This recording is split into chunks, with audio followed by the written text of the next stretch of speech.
$150 million in assets evaporated in a heartbeat.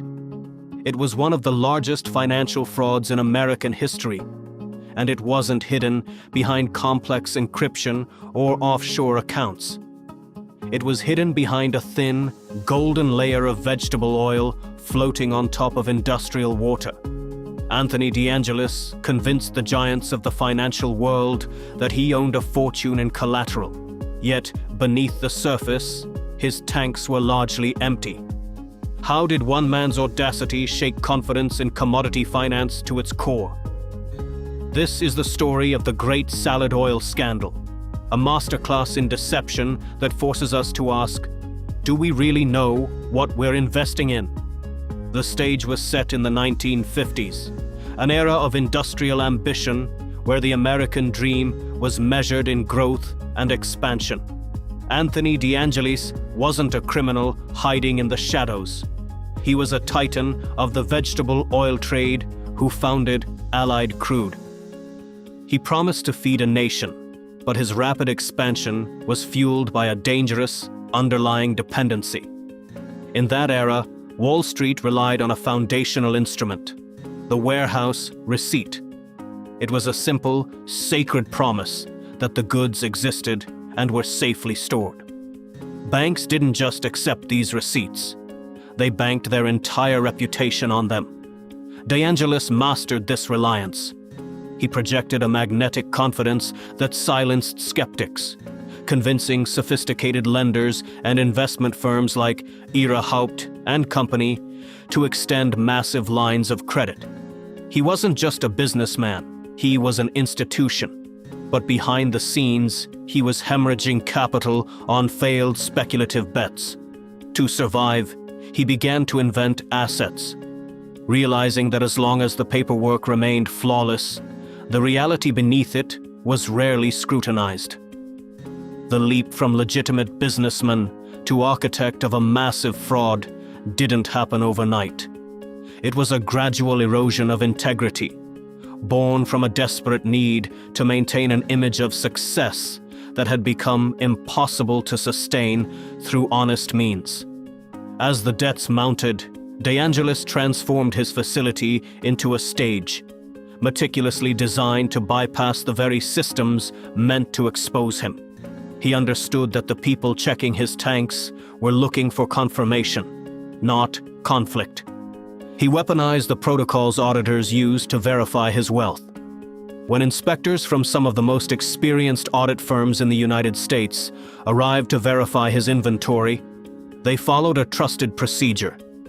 They dropped a long, graduated metal rod to the bottom of the tank to measure the depth of the oil. DeAngelis exploited a simple rule of physics. Oil is lighter than water, so it floats. He filled his colossal storage tanks with thousands of gallons of water, then poured a mere 5-foot cap of vegetable oil on top. When the auditor lowered his rod, it passed through the oil, emerged coated, and registered a full tank reading. It was an elegant, devastatingly effective deception. He was the conductor of a symphony of fraud, orchestrating a labyrinth of interconnected valves that moved that same small volume of oil from tank to tank just minutes ahead of the inspectors. For years, he gambled on the human tendency to trust the measurement, rather than the inspector's curiosity.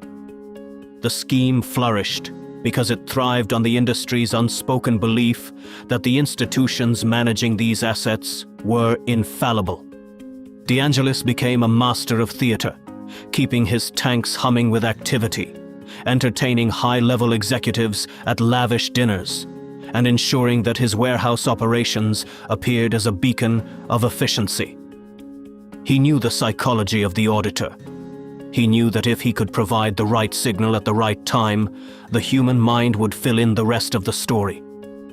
He built a persona of relentless industry, masking a hollow center with the sheer velocity of his transactions. It was a high-stakes performance where the audience was the world's most powerful financial institutions, He expanded his reach, convincing banks that his Allied crude operation was the key to stabilizing the global oil supply. He wasn't just managing inventory, he was influencing market prices. Every dollar he borrowed was used to hide the last lie, and every lie required a bigger one to follow. He lived in a world where he was constantly sprinting toward a finish line that was moving further away every single day. Then came the day the music stopped. In November 1963, when the market demand for payment finally arrived, De Angelis could no longer move the oil fast enough to satisfy his lenders. The illusion began to fray at the edges. When investigators finally insisted on checking the bottom of the tanks, the horrifying truth emerged. The atmosphere on the floor of the New York Stock Exchange was sheer bedlam.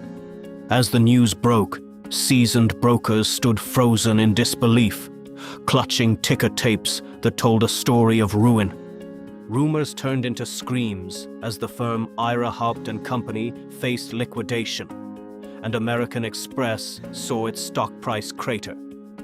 Bankers who had staked their careers on Allied crude were seen scrambling, their composure shattered by the realization that their hard assets were nothing more than a ghost story.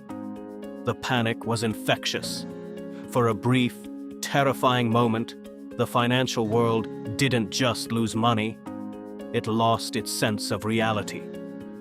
As the realization spread, the contagion moved beyond the commodities market.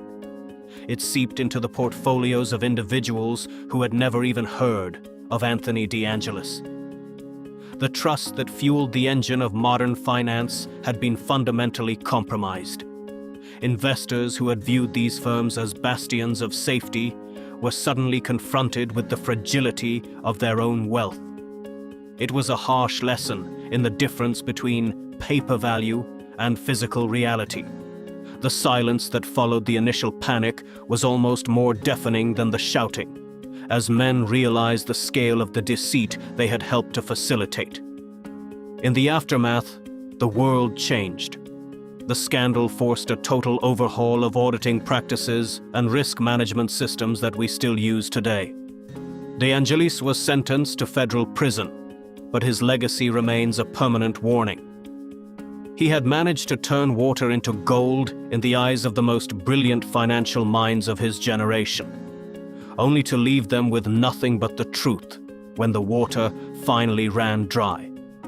We build bigger computers and complex algorithms, believing we have finally solved the problem of human greed. We implement tighter controls and stricter reporting, feeling a false sense of security in the rigidity of our modern systems. Yet, we must remember, a system is never more secure than the people who run it. Greed is a master of disguise, and trust, once broken, is the most expensive commodity of all. Every generation is tempted by the same desire to believe that they have finally conquered the frailties of human nature. But history consistently reminds us that as long as there is value to be gained, there will be someone willing to bend the rules to capture it. The most dangerous lies are the ones that are told with absolute confidence, wrapped in the familiar protocols of safety and success. History has secrets. We're here to uncover them. This is BizNova.